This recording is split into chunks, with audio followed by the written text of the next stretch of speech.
I chose to behave in a predatory manner. I chose to violate the trust of my marriage. I chose to absolutely shatter the life that I had with my family and completely, thoroughly, fully light on fire the career that I had been working towards and that my closest friends had spent all of their time and money and energy working towards, that was actually like working out really well. Lit it on fire because I didn't like being the wife guy anymore.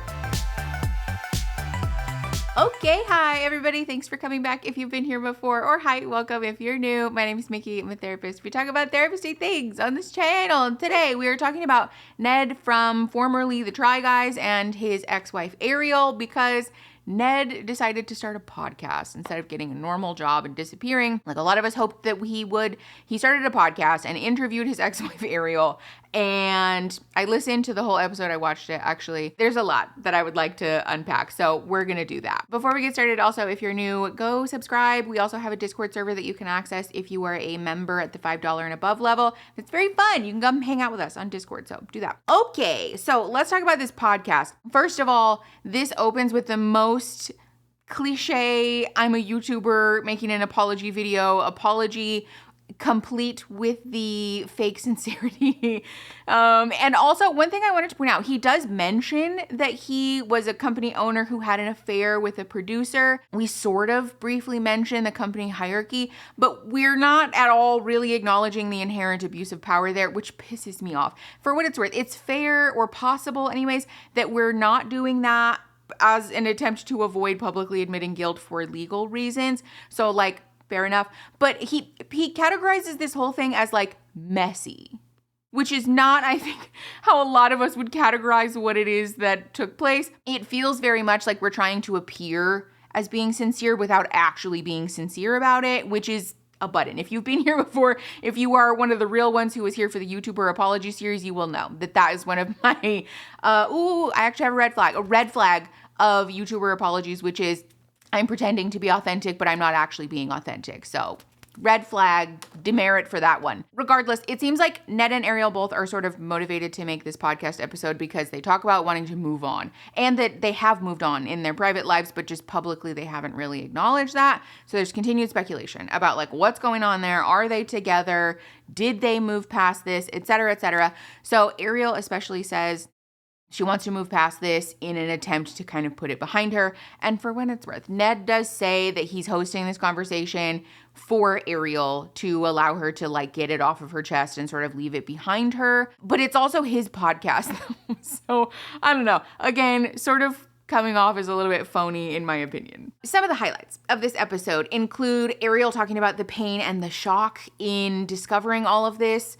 And she does it in a very emotional and honest way, so good for her. I think it's nice that she's able to be authentic about it. Ariel comes off as authentic anyways. Ariel also says that she has tried to move on, but the internet, the public doesn't know about that. And that has been hard for her. And I kind of liked that she mentioned this because the internet loves to jump up and down on people in the name of like advocacy and sort of taking up arms for somebody. But sometimes the internet, like we do this in a way that is actually contrary to what the victims of an issue says that they want. So I think it's nice that she sort of highlighted this. For what it's worth, if you're new here, sometimes I say things that piss my audience off. I think this is a good moment for introspection for all of us in asking the question, like, do I feel very strongly about shitting on this person who caused somebody harm because I enjoy participating in what feels like a sort of act of justice? Or do I feel called to do this because it's what a victim has actually claimed that they want us to do? Sometimes in doing this, we're continuing to create a spectacle out of something that a victim would rather leave behind. And so like, that's not actually helpful, right? That's not actually advocating for someone, taking their side. So I think that's good for us to be aware of in like our own like learning anyways.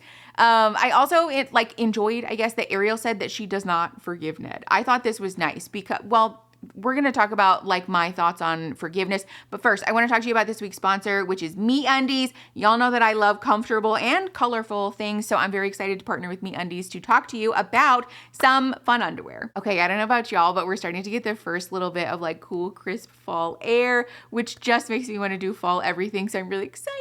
that MeUndies has a fall line that's really cute, especially because MeUndies has a style for everybody. They've got a cut for every butt. So I'm really excited that MeUndies underwear breathes really well. The micromodal fabric is lovely. So even when it's cool outside, sometimes you get overheated doing your cute little fall activities, and MeUndies has moisture wicking fabric that keeps you cool and dry. Some of my faves have been this little bat print that has little lace around the waist, and I am hesitant about lace, but this is so soft and stretchy. I love these, but also they have this spiderweb all over print that glows in the dark. It's so fun. It's just as stretchy, comfy, cutesy as all the other underwear, but it glows in the dark. I am also a thoroughly anti-bra person unless they're stretchy and comfy like the MeUndies bralette, and this thing, I could wear it all day. It's also really cute. Look at these little ghosts. I use MeUndies. You should too because they're lovely. So if you want to get yourself some MeUndies right now as a listener of my show, you can get cozy and spooky for less with deals of up to 50% off at MeUndies.com/Mickey and enter promo code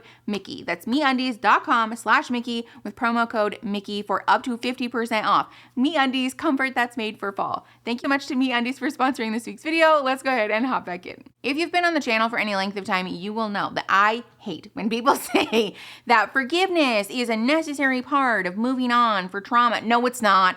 Wrong. This is also a very common religious take. The forgiveness is the only thing that will set you free. Hate that. Especially the talking point of not forgiving somebody who wounded you is really just you poisoning yourself because, whatever, shut up. I hate when people fucking say that. The truth is that forgiveness is not a necessary part of processing trauma, moving on from trauma, or really finding closure too, especially because sometimes things are just unforgivable, right? Those of us that have survived complex childhood trauma and other particularly heinous things will know that sometimes there are things that you just do not feel that you can forgive someone for, and that's okay. Please know, please hear that if you are struggling with this, if you feel pressured to do this, as a clinician, I want to set you free from that expectation because it's okay to say, fuck no, I don't forgive you. Ariel actually says this in the podcast episode, and I loved it. Maybe I'll try to show you it. Okay, hi, sorry, real quick. The audio on this podcast episode sounds like doo-doo. I just want you to know that's not because of me. The room tone on this podcast is absolute ass. You can hear a fan squeaking in the background for the whole time. Please don't be in my comments being like, Mickey, but the audio, I can't control that. I don't know what Ned is working with over there, but it's not good. There's a lot of things about this podcast that are poorly done, in my opinion. So just for what it's worth, that is out of my control. Okay, thanks. People ask me, do you forgive Ned for what he did? And I mean, the answer is no, absolutely not. How can you forgive somebody for lying to you, for cheating on you? No. Fuck no. For what it's worth, research does seem to indicate that sometimes there are positive outcomes associated, clinically, with folks who are able to reach a place of forgiveness, but also know that, again, it's not a necessary part of moving forward or becoming healthy and healed after a trauma. I hate that take. Also, for what it's worth, I was going to move on, but I have another thing to say. For what it's worth, this is also a common way that religious communities, especially high control religious communities, will protect abusers and predators because they tell you that you're not doing God's work, you're not being godly if you don't give someone some grace for the way that they wounded, and really haven't you sinned also? So it's not fair for you to hold their sin up high when, you're not holding yourself to.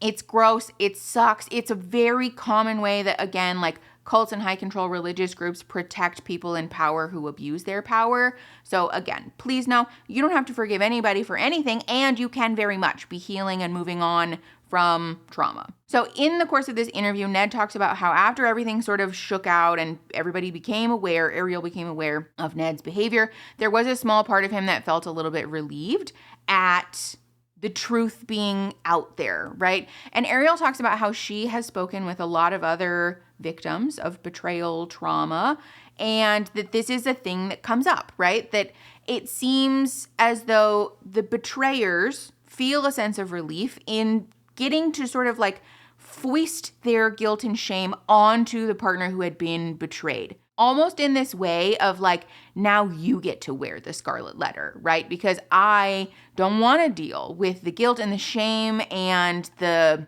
discomfort of having to look at myself as this person who has done something awful to a person that I supposedly love. So it is almost a relief to sort of like put it over there, right? And for the victims of this, it's doubly traumatizing because not only are you having to deal with like this person that I loved very much and that I trusted implicitly has violated our relationship, but also that now I'm the one who has to wear this. She talks about how, especially in regard to misogyny, right? There is commonly a talking point of like, well, what did you do to make this person stray, right? Did you not make them happy enough? Were you not like putting out enough, right? That's a very common take, especially again, amongst religious communities. Like, if you're not meeting your husband's needs, he'll look elsewhere. That's gross. And so Ariel felt a little bit of freedom in kind of rejecting that and getting to say that like, no, this is still yours, right? One thing she does talk about though is that ultimately she feels as though she's still going to have to carry that kind of for the rest of her life because it's like a stain, I think, is what she's sort of expressing here. But it seems that Ned still doesn't get it because he says, I don't think it's fair that society does that to you. I'm going to try to play you the clip. Not only did you having an affair just, it shattered our marriage, but it also, like, all of that guilt and shame, you like hoisted that on me. Like you gave that to me. And now I have to carry that around for the rest of my life. I don't think it's fair that as a society you're put in that position. It's certainly not true. It seems clear that Ned is either not willing to take accountability for this publicly or just generally, or that he just doesn't get it, which is not like surprising necessarily from somebody who behaved the way that he did. Still disappointing though. A lot of the energy here is like we're still in process, despite this being 3 years removed from the initial incident, very much still in process, which also I wanted to normalize. That's very common. We're not like, it's a big thing for folks who have survived infidelity in relationships or just like huge betrayals. Generally, betrayal trauma can be really hard to work through and it can take some time. So please know if you're not there yet, if it's been years, okay, it's been however long it's been, and it's going to take you however long it's going to take you because there's no timeline, first of all, but also everybody heals in their own way and timeline. For what it's worth though, there were some things that raised an eyebrow for me that I think we should talk about because so one thing that was mentioned is the idea that having new people in their lives, Ariel was talking about making new friends with like the other parents at her children's school and things like that. And one of the things she said was how nice it was to have these people be like, okay, whatever. Like I think the quote was that like, they don't give a flying fuck about what had happened 3 years ago or about this, affair and all of the things. And I am of two minds about this because in one way, I think very valid, right? The world of like, especially big influencerdom, I can't even imagine the way that feels like you're constantly under a microscope, I'm sure. So there must have been some relief in getting to talk to people who don't view you in that way. I think that's very valid. On the other hand, there is a tinge of this that like clinically, I guess, this would be a moment where I would want to explore gently whether there's some denial happening, right? Because Ariel talks about them growing up together, Ariel and Ned. Ariel talks about their relationship, like they had grown up together, they got married in their early 20s, they had spent a lot of their life together. So is it possible that she's not really ready to view Ned's behavior as having been predatory, especially? It seems like we have come to terms or been able to sort of, talk about what this gesture is, talk about the betrayal stuff, right? The affair, the infidelity, but there's not really a lot of discussion about the fact that Ned was behaving in a predatory manner towards somebody who is his subordinate. Again, it's possible that we're avoiding this topic for legal reasons, and I think clinically my question would be whether or not it's hard for Ariel to view this person who was her her bestie. That was her friend. That was her best friend. That was her family. That was her partner, her like teammate in life. Is it hard for her to sort of reconcile the fact that not only did he betray you, but he did it in a way that was predatory and that could be seen as abusive, you know? I don't want to speak for the victim of that behavior because I don't know whether that person would categorize it as abusive or not, but it's entirely possible that they would, and I think a lot of people would feel that way. So the other reason that I thought about denial in this moment, or that I had questions about denial in this moment, is because Ariel talks about in like the initial moments of discovering that this affair was happening, that she got this picture. She found out because fans, like, you know, normies, sent pictures to Ariel of Ned having an affair. And when she saw that photo, she initially was in so much denial that she said she saw that photo and said, oh, what is Ned's sister doing with Ned, basically. And she even asked Ned about it. The way that Ned came clean about it was that she asked Ned, what was your sister doing here? And he gave her like a really guilty look. And then Ariel realized what happened. So it's something that Ariel has experienced in the past. My question would be whether it's continuing to happen in this capacity about the predatory aspect of the affair specifically. There's also lots of discussion about the way that the internet views them. And especially like Ned talks about, you know, being confined to a persona and being sort of pigeonholed into this particular, I don't know, trope, which also, just as a sidebar, I strongly disagree with this. Ned kind of talks about this in this way of like, not justifying, but almost justifying the affair, as saying that he was like looking for an escape from this thing that he felt very like stuck in, which, first of all, is a wild take. To say that like I chose to behave in a predatory manner, I chose to violate the trust of my marriage, I chose to absolutely shatter the life that I had with my family and completely, thoroughly, fully light on fire the career that I had been working towards and that my closest friends had spent all of their time and money and energy working towards, that was actually like working out really well, lit it on fire because I didn't like being the wife guy anymore. Whatever. Besides that, the two have a little bit of a discourse about the way that the internet views you and how it seems sort of like the unspoken thing here is if you're not an influencer or you're not like a public person, you don't understand what it's like. And so, you know, therefore we're sort of writing off that critique, right? Which in a way, I kind of get a little bit, because I think it is a byproduct of being picked to death, right? There is a part of me that has experienced this in like a very like micro way, where sometimes when you get picked apart for these teeny, teeny, tiny little things that make absolutely no fucking sense, it can feel a little bit like I'm getting picked apart for everything. And so I have to sort of like shut my ears to all of this or I'm going to go crazy. But I think to say I'm so tired of being picked apart and criticized and judged that I'm writing off people's critique of me being predatory and all of the things that we just talked about is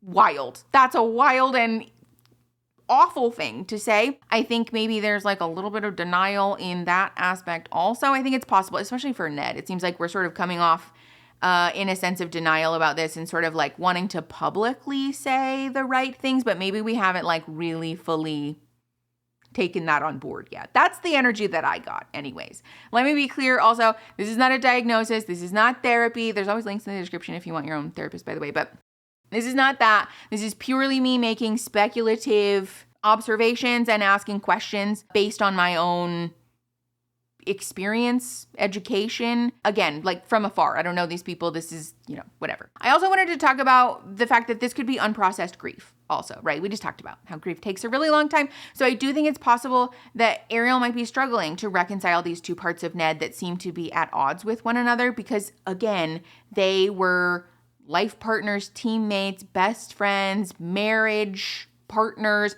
There's a lot of aspects of that relationship that are obviously very intertwined. And so it can be hard to then reconcile all of these things that felt true while realizing that so much of it was a lie. And Ariel talks about this in the podcast.